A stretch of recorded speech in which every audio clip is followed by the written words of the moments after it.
Hello and welcome to all students. प्राचीन इतिहास की इस लेक्चर में हम आज मोस्ट इम्पोर्टेंट टॉपिक जो कि महाजनपद काल है इसके बारे में पढ़ेंगे कंप्लीट।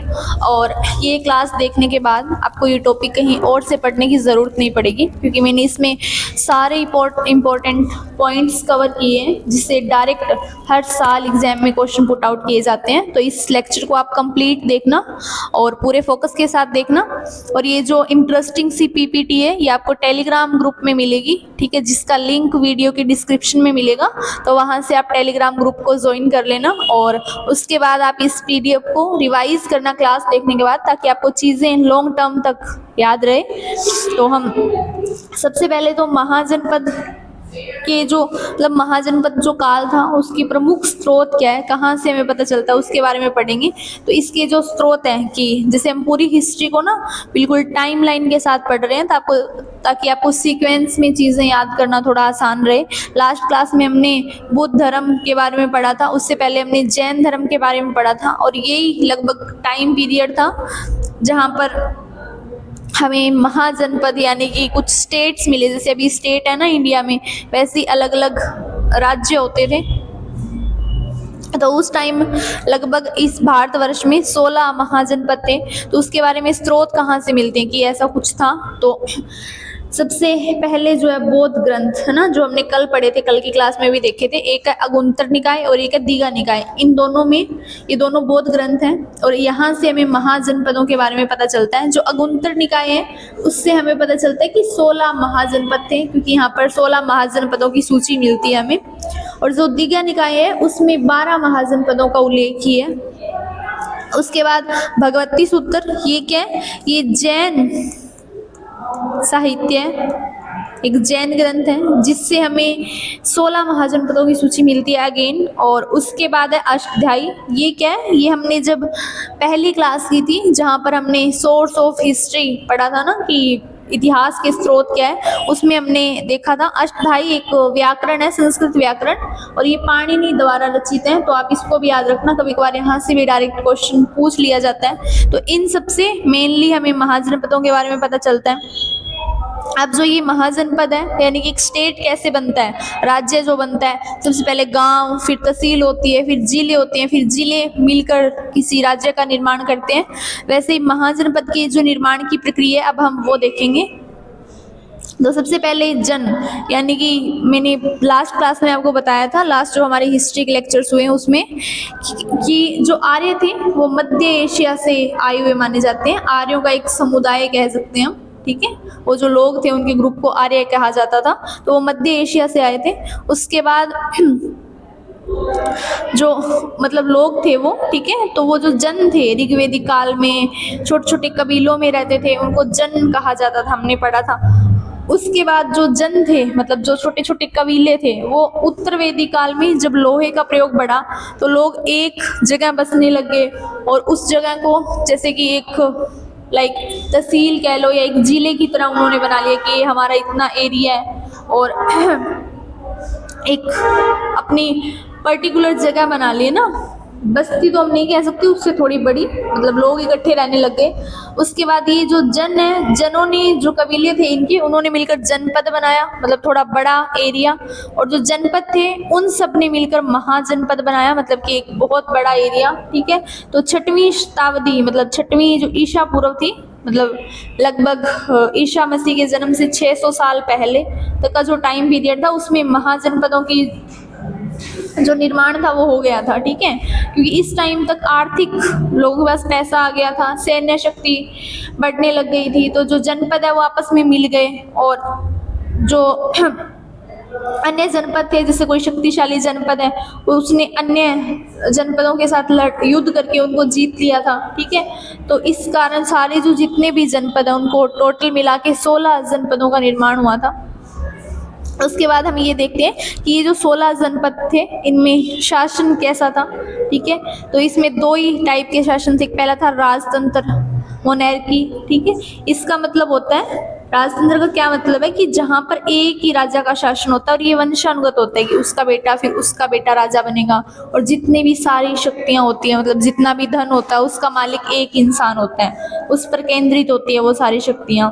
तो इसके जो मेन उदाहरण है, मतलब कौन कौन से, जिसे पूरे हम आगे देखेंगे, पूरे भारतवर्ष में 16 महाजनपद थे, ठीक है, 16 राज्य हम बोल सकते हैं, जिस जो दो टाइप के थे, राजतंत्र और गणतंत्र। मतलब राजतंत्र यानी कि सिर्फ राजा का शासन, एक इंसान का शासन, और इसके मुख्य जो एग्जाम्पल है वो मगध, कौशल, वस्त और अवंती है। हम कंप्लीट जो लिस्ट है 16 महाजनपदों की वो आगे देखेंगे।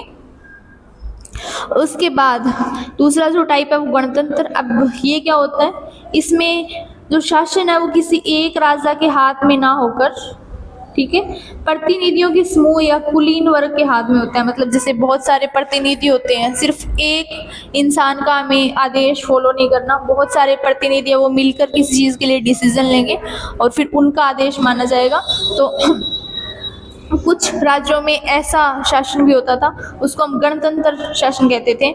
और इसके जो एग्जाम्पल है वो है वज्जी और मल। ये दो महाजनपद ऐसे थे जहाँ पर गणतंत्र टाइप का शासन था, ठीक है। वैशाली, जिसको लिच्छवी भी बोलते हैं, इसे विश्व का प्रथम गणतंत्र माना जाता है, ठीक है। लिच्छवी महाजनपद जो था उसको विश्व का प्रथम गणतंत्र महाजनपद माना जाता है। ये इम्पोर्टेंट है, आप इसको याद रखना और हो सके तो कमेंट में लिख देना, ठीक है, कि विश्व का प्रथम गणतंत्र कौन से महाजनपद को माना है। तो इसका आंसर आपको कमेंट में लिखना है। उसके बाद हम देखते हैं कि 16 जो महाजनपद हमने जो यहाँ पर पढ़ा है कि किस किस टाइप का शासन था और कहाँ से हमें इनके बारे में जानकारी मिलती है। तो अब उनके नाम देखते हैं कि कौन कौन से महाजनपद थे। तो पहला जो था वो था अंग, ठीक है। इसकी जो कैपिटल थी वो थी चंपा, और ये गंगा नदी के आसपास जो क्षेत्र है ना वहाँ पर था, ठीक है। आगे हम मैप में भी इसको देखेंगे। दूसरा था मगध, इसकी जो कैपिटल थी वो थी राजगृह, पाटलिपुत्र, और ये उधर बिहार साइड, ये भी गंगा और सोन नदी के आसपास था, ठीक है, सोन नदी। उसके बाद था काशी, वाराणसी, इसकी जो कैपिटल है, और ये गोमती नदी के आसपास का जो एरिया था, गोमती नदी, ठीक है। अगला जो महाजनपद है वो है वत्स, और ये कौशाम्बी इसकी कैपिटल थी, और ये गंगा नदी के आसपास था। मतलब जो गंगा नदी वाला एरिया था ना वहाँ पर लोग ज़्यादा बसते थे। नेक्स्ट जो महाजनपद है वो था कौशल, जिसका नाम था, और इसकी जो कैपिटल थी वो थी अयोध्या, ठीक है, श्रावस्ती भी। तो आप इसको याद रखना। अच्छा, डायरेक्ट तो ऐसे क्वेश्चन नहीं पूछा जाता कि काशी की कैपिटल क्या थी, बस इसके कुछ कुछ जो महाजनपद थे, जैसे कौन कौन से गणतंत्र वाले थे, कौन से राजतंत्र वाले थे, कौन से सबसे ज़्यादा शक्तिशाली थे, और कौन सा किस नदी के किनारे था या किसके आसपास था, इसके बारे में क्वेश्चन पुट आउट किए जाते हैं। तो आप इन सबको याद रखना। अच्छा, अगला जो महाजनपद है वो है सूरसेन, और इसकी जो कैपिटल है वो है मथुरा, और ये जो अयोध्या था जिसकी कैपिटल थी, और कौशल जो महाजनपद था ये सरयू नदी के किनारे, हमने सुना भी है, सरयू नदी अयोध्या के आसपास है, ठीक है। और ये जो सूरसेन हम पढ़ रहे हैं जिसकी कैपिटल मथुरा है, इसके बारे में हमने सुना, ये यमुना नदी के आसपास, ठीक है, उसके किनारे कह सकते हैं। अगली जो महाजनपद है वो है पांचाल, और इसकी कैपिटल थी कांपिल्य, ठीक है, और इसका हमें जिक्र महाभारत में भी मिलता है। मतलब जो द्रौपदी जिसको पांचाली कहते हैं, मतलब ये यहाँ की राजकुमारी थी, इसकी जो कैपिटल थी वो थी कांपिल्य।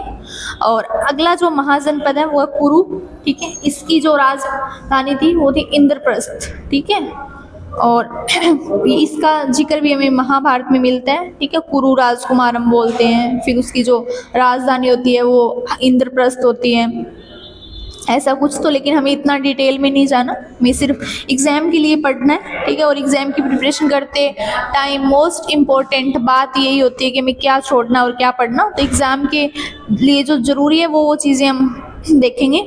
अगला जो महाजनपद है वो है मत्स्य, और इसकी जो कैपिटल है वो है विराटनगर, और ये भी यमुना नदी के किनारे था, ये भी यमुना नदी के किनारे था, और पांचाल जो है वो गंगा नदी के किनारे था, ठीक है।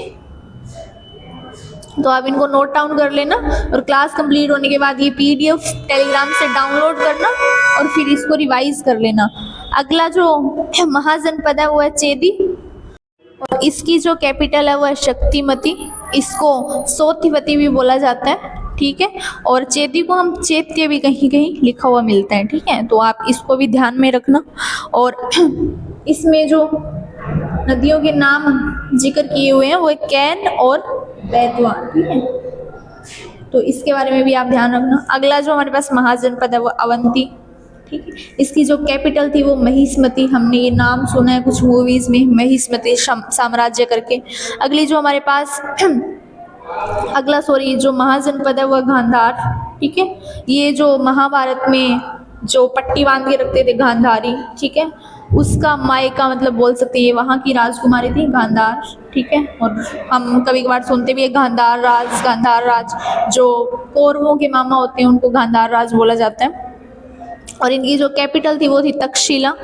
और अगला जो महाजनपद है वो है कंबोज, इसकी जो कैपिटल थी या राजधानी थी वो थी राजपुर या हाटक। अच्छा, अगला जो है अश्मक, और इसकी जो राजधानी थी वो थी पोटला या पोतना। और ये गोदावरी नदी है ना जो दक्षिण में है उसके आसपास था। और ये जो गांधार है ये सिंधु नदी के आसपास था, ठीक है, ऊपर उधर पाकिस्तान की साइड, मतलब ये इंडिया से बाहर थे, ठीक है। अभी जो प्रेजेंट टाइम में हमारा इंडिया उससे बाहर थे ये महाजनपद। अगला जो महाजनपद है वो था वजी, और इसकी जो राजधानी थी वो थी वैशाली, ठीक है। अगला जो महाजनपद है उसका नाम था मल, और इसकी जो कैपिटल थी वो थी कुशीनारा, ठीक है, पावा भी उसको बोलते थे। तो याद रखना ये टोटल 16 महाजनपद है, ठीक है, 16। अभी आप मैप में इनको एकदम जूम आउट करके देख सकते हो, ठीक है, जैसे कि ये रहा कंबोज, ये गांधार और कुरुवंश, पांचाल, मत्स्य, सूरसेन, वत्स, काशी, ठीक है, वजी, कौशल, अवंती, और इधर साउथ में अश्मक भी है, ठीक है। तो इनके बारे में कुछ की पॉइंट्स हैं जो एग्जाम पॉइंट ऑफ व्यू से बहुत इंपॉर्टेंट है, तो आप उनको ध्यान में रखना। तो पहला जो है वो ये है कि अश्मक जो है वो दक्षिण भारत का एकमात्र महाजनपद था, आप ये पॉइंट याद रखोगे, ठीक है। और गांधार और कंबोज जो थे वो उत्तर पश्चिम में थे और भारत के बाहर थे ये दोनों, है ना, हमने मैप में भी देखा ये रहा गांधार और कंबोज, जो अभी प्रेजेंट टाइम में जो हमारा इंडिया बनता है उससे बाहर है, ठीक है ये। अच्छा, अगला जो है वो है शक्तिशाली राज्य कौन कौन से थे, मगध, कौशल, वत्स और अवंती, ये सबसे शक्तिशाली जो महाजनपद थे उसमें आते थे। अच्छा, जो वजी जो महाजनपद था वो 8 कुलों से मिलकर बना था। कुल यानी कि जैसे वंश होता है ना, उसमें बड़े बड़े 8 कुल है ना, उनका जो पूरा परिवार उनसे मिलकर बना था। और इसमें लिच्छवी, विदेह और ज्ञातक ये सबसे शक्तिशाली कुल थे, ठीक है, जो ये 8 कुल थे इसमें से ये 3 सबसे शक्तिशाली थे। तो इसका मतलब है कि वजी भी अपने आप में एक बहुत ही शक्तिशाली महाजनपद था। अब महाजनपद में हम के बारे में हमने पढ़ लिया, जैसे कि भाई जैसे हम स्टेट पढ़ रहे हैं इंडिया के अभी, है ना, कि उत्तर प्रदेश है, राजस्थान है, वैसे महाजनपद थे उसके बारे में पढ़ लिया। और ये कहाँ कहाँ थे, मतलब इनकी जो भौगोलिक स्थिति है वो हमने देख ली। अब यहाँ पर कुछ राजाओं ने राज भी किया होगा, तो उसमें हमने सबसे पहले हम मगध के बारे में पढ़ेंगे। मगध जो हमने महाजनपद पढ़ा था उधर बिहार की साइड है ये यहाँ पर, ठीक है, ये रहा, और इसकी राजगृह कैपिटल थी। तो इसके बारे में पढ़ेंगे कि इस पर किसने राज किया। सबसे पहले हम यहाँ से शुरुआत करते हैं। तो अच्छा, मगध में सबसे पहले लोग क्यों आकर रहने लगे, क्यों बस आए, तो सबसे पहले तो इसकी भौगोलिक स्थिति बहुत मैटर करती है, क्योंकि ये पहाड़ियों से घिरी हुई थी, राजगीर की पहाड़ियों से ये घिरा हुआ था, तो ये बहुत सेफ जगह थी। और जो पाटलिपुत्र जो इसकी राजधानी बनी थी बाद में, अभी तो फिलहाल मतलब स्टार्टिंग में तो राजगृह ही थी इसकी राजधानी, बाद में ये पाटलिपुत्र जब ये अलग अलग राजाओं ने राज किया तो राजधानी उन्होंने चेंज कर दी थी। तो वो जो पाटलिपुत्र थी वो नदियों से घिरी हुई थी,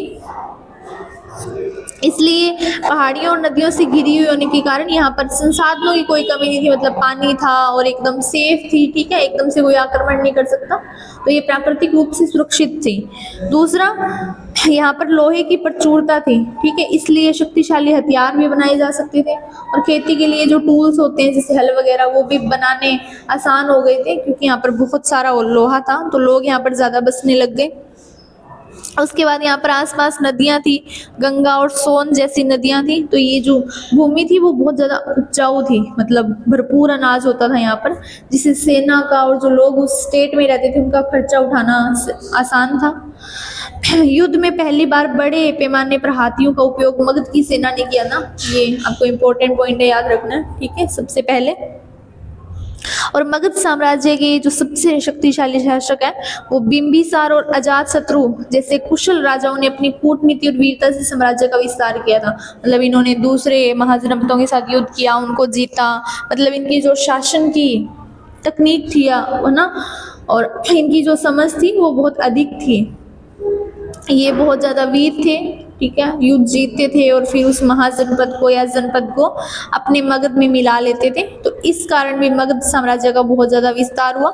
यहाँ पर आप इंग्लिश में भी पढ़ सकते हैं ताकि इंग्लिश मीडियम वालों को भी कोई प्रॉब्लम नहीं आए। अच्छा, अभी हम एक एक करके जो मगध साम्राज्य है उसके जो भी शासक हुए उनके बारे में जानेंगे। तो कहा जाता है कि जो पहले शासक थे वो थे वृद्धरथ वंश, ठीक है, ये वृद्धरथ वंश है। और इसके जो राजा थे वो पहले राजा वृद्धरथ को ही माना जाता है, ठीक है। और इनका जो टाइम पीरियड था वो था 1700 ईसा पूर्व से लेकर 682 ईसा पूर्व तक का जो टाइम पीरियड था वो इस वंश का था। ये मगध का प्रथम राजवंश था, ठीक है। और सबसे पहले ये राजा थे, इन्होंने राज किया था। फिर इनके जो बेटे थे जरासंध, ये यहाँ के राजा बने। इनके बारे में आपको सिर्फ इतना ही जानना है कि स्टार्टिंग कहाँ से हुई थी, बाकी एग्जाम में ये नहीं पूछा जाता। एग्जाम में बिंबिसार जो हर्यक वंश शुरू होता है वहाँ से पूछा जाता है, तो फिर हम वही पढ़ेंगे। जरासंध जो है उनका जिक्र महाभारत में भी मिलता है, ठीक है, महाभारत काल के टाइम थे। और कहा जाता है कि जो महाभारत में भीम थे, पांडु के पुत्र, उन्होंने जरासंध का वध किया था, ठीक है, भीम ने। तो ये वही जरासंध है। अच्छा, अब इसके बाद कुछ और राजवंश भी आए जिन्होंने यहाँ पर शासन किया, लेकिन हम उसके बारे में नहीं पढ़ेंगे। तो हम डायरेक्ट हर्यक वंश के बारे में पढ़ेंगे। इसमें जो सबसे ज़्यादा शक्तिशाली या समझदार जो राजा थे वो थे बिंबिसार, ठीक है। और इनके बारे में हम बिल्कुल बुलेट पॉइंट्स पढ़ेंगे, ठीक है, जिसमें डायरेक्ट एग्जाम में क्वेश्चन आए जाते हैं, तो वो एकदम डिटेल में नहीं पढ़ेंगे। इनका जो कार्यकाल था वो था 544 से 492 BCE ईसा पूर्व, यानी कि एक तो इनको श्रेणी की उपाधि से नवाजा गया था, ठीक है, ये आपको याद रखना है। दूसरा, इन्होंने अंग महाजनपद के विरुद्ध सैन्य अभियान का नेतृत्व किया था, उसको जीत भी लिया था और फिर अपने मगध में मिला लिया था। दूसरा, इन्होंने जो नीति अपनाई थी ना राज्य विस्तार की, वो थी कि वैवाहिक संबंध बनाकर, है ना, तो इस तरह से उन्होंने अपने राज्य का विस्तार किया। तो इन्होंने जो वैवाहिक गठबंधन की जो नीति अपनाई थी, इसलिए इन्होंने 3 शादियां की थी। इनकी 3 पत्नियां थी। पहली थी कौशला देवी जो कौशल नरेश परस्नेजीत की बहन थी। दूसरी थी चेलाना जो लिच्छवी कुमारी थी, राजकुमारी थी। और तीसरी जो थी खेमा, ठीक है, ये पंजाब के मद्र कुल से थी। अच्छा, राजनयिक संबंध, इन्होंने जैसे अपने सेना को किसी दूसरे महाजनपद की हेल्प करने के लिए भेज दिया, या अपने यहाँ से राजवेद्य भेज दिए, या कुछ विद्वान भेज दिए जब उनको जरूरत है। तो इस टाइप से भी, इस तरह से भी इन्होंने अपने राज्य का विस्तार किया था। तो इन्होंने अपने राज्य वेद्य जीवक को उज्जैन के राजा प्रद्योत के पीलिया के उपचार हेतु भेजा था, ठीक है। तो यहाँ से भी इन्होंने अच्छे संबंध स्थापित किए थे बाकी जो महाजनपद थे उनके साथ। राजगृह के संस्थापक, इन्होंने मगध की पहली राजधानी राजगृह का निर्माण करवाया था जो बिंबिसार थे, ठीक है, तो आपको ये भी याद रखना है। और ये पहले राजा थे जो नियमित स्थायी सेना रखते थे, ठीक है, इसलिए इनको सैन्य भी कहा जाता है। तो इनकी एक तरह से 2 उपाधि हो गई, एक तो श्रेणी की हो गई और दूसरी सैन्य की, ठीक है, तो आपको ये नाम भी याद रखना है। अच्छा, ये भगवान बुद्ध के समकालीन थे और उनको मानते थे, ठीक है, बुद्ध धर्म को फॉलो करते थे ये। फिर इसके बाद इनके बेटे हुए, ठीक है, जिनका नाम था अजातशत्रु, ये दूसरे शासक थे मगध के, ठीक है, और हर्यक वंश के दूसरे शासक थे। तो अब हम इनके बारे में पढ़ते हैं। ये बिंबिसार और लिच्छवी राजकुमारी, जो इनकी बिंबिसार की जो पत्नी थी लिच्छवी कुमारी जो थी चेलाना, उनके बेटे थे ये बिंबिसार और लिच्छवी कुमारी चेलाना के पुत्र थे। इन्होंने अपनी पिता बिंबिसार की हत्या कर दी थी। एक देवव्रत नाम का व्यक्ति था, ठीक है, जो बौद्ध धर्म के बहुत खिलाफ था और उन्होंने इसको उकसाया था अजातशत्रु को। इस कारण से इसके उकसाने से इन्होंने अपने पिता की हत्या कर दी थी, ठीक है। इन्होंने अजातशत्रु ने लिच्छवी और वैशाली के क्षेत्रों को जीता था और अपने महाजनपद में मिलाया था। उन्होंने जो अजातशत्रु इन्होंने कौशल नरेश को भी पराजित किया था और फिर कौशल नरेश की जो पुत्री है उनसे विवाह किया था। और ये अजातशत्रु हमने बौद्ध धर्म जब पढ़ा था तो उसमें हमने देखा था कि बौद्ध संगति जो पहली काउंसिल हुई थी बौद्ध धर्म की उसके संरक्षक थे ये, ठीक है। तो ये याद रखना, ये वही अजातशत्रु है जो बौद्ध धर्म में पहली संगति के संरक्षक थे और ये बिंबिसार के पुत्र है, ठीक है, जो मगध में हर्यक वंश था उसके दूसरे शासक। वे भगवान बुद्ध और भगवान महावीर के समकालीन थे, दोनों के समकालीन थे ये उस टाइम। समकालीन का मतलब होता है जिस टाइम भगवान बुद्ध और भगवान महावीर थे उसी टाइम इनका शासन चल रहा था, ठीक है, ये उस टाइम के हैं। अच्छा, इन्होंने महाशिला कंटक और रथ मुशल जैसे उन्नत हथियारों का उपयोग किया था।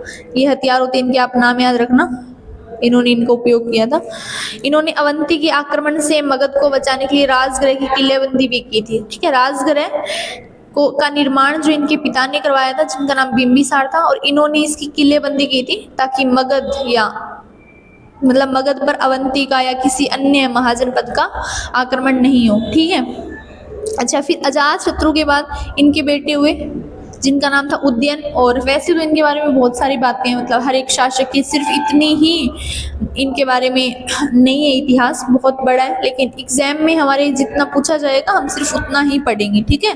तो इनके जो बेटे थे उनका नाम था उदयन और इनके बारे में सिर्फ आपको एक ही बात याद रखनी कि इन्होंने अपनी राजधानी को राजगृह से पाटलिपुत्र स्थानांतरित कर दी थी, ठीक है।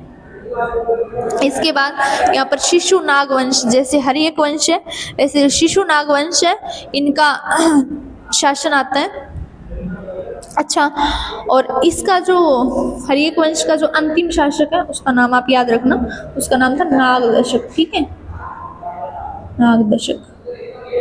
और इसमें फिर ऐसा होता है कि नागदशक के जो सेनापति थे उन्होंने नागदेश की हत्या कर दी थी, फिर खुद राजा बने थे, फिर उनके जो आगे सेनापति थे उन्होंने फिर उन राजा की हत्या कर दी थी, फिर शिशुनाग वंश की स्थापना हुई थी। तो इसके बारे में जानते हैं। शिशुनाग ने हर्यक वंश के अंतिम राजा नागदशक को हटाकर इस वंश की स्थापना की थी, इनकी हत्या कर दी गई थी। नागदशक जो थे इन्होंने अवंती के शासक को हराकर उसको भी मगध में मिलाकर पुरानी जो प्रतिद्वंदिता थी उसको समाप्त कर दिया था। हमने यहाँ पर ऊपर पढ़ा था कि अवंती और मगध का आपस में युद्ध चलता था, ठीक है। इससे बचाने के लिए जो अजातशत्रु थे उन्होंने राजगृह की किलेबंदी की थी, लेकिन जो शिशुनाग वंश थे के जो शासक थे उन्होंने अवंती के शासक को हराकर मगध में मिला लिया था। तो जो पुराना युद्ध था या बैर इतने दिनों से चल रहा था वो खत्म हो गया था। इन्होंने मगध की राजधानी को पाटलिपुत्र से अस्थायी रूप से वैशाली स्थानांतरित कर दिया था, ठीक है। ये भी इंपॉर्टेंट बात है, ये आप याद रखोगे। उनके उत्तराधिकारी कालाशोक काकवर्ण ने राजधानी को स्थायी रूप से वापस पाटलिपुत्र मतलब वापस चेंज कर दिया था। अच्छा, ये जो शिशुनाग थे उनके आगे बाद में उत्तराधिकारी जो हुए थे, मतलब बाद में जो राजा आए थे वो थे कालशोक, आपको याद रखना। इन्होंने वापस पाटलिपुत्र बना दिया था राजधानी को। पहले इन्होंने वैशाली जो अस्थायी रूप से एक बार राजधानी घोषित की थी तो उसको वापस पाटलिपुत्र बना दिया। अच्छा, कालशोक के शासनकाल के दौरान वैशाली में द्वितीय बौद्ध संगति का आयोजन किया गया था, ठीक है, वैशाली में। तो ये संरक्षक हम इनको नहीं बोल सकते, लेकिन इनका शासन था उस टाइम जब द्वितीय बौद्ध संगति का आयोजन हुआ था।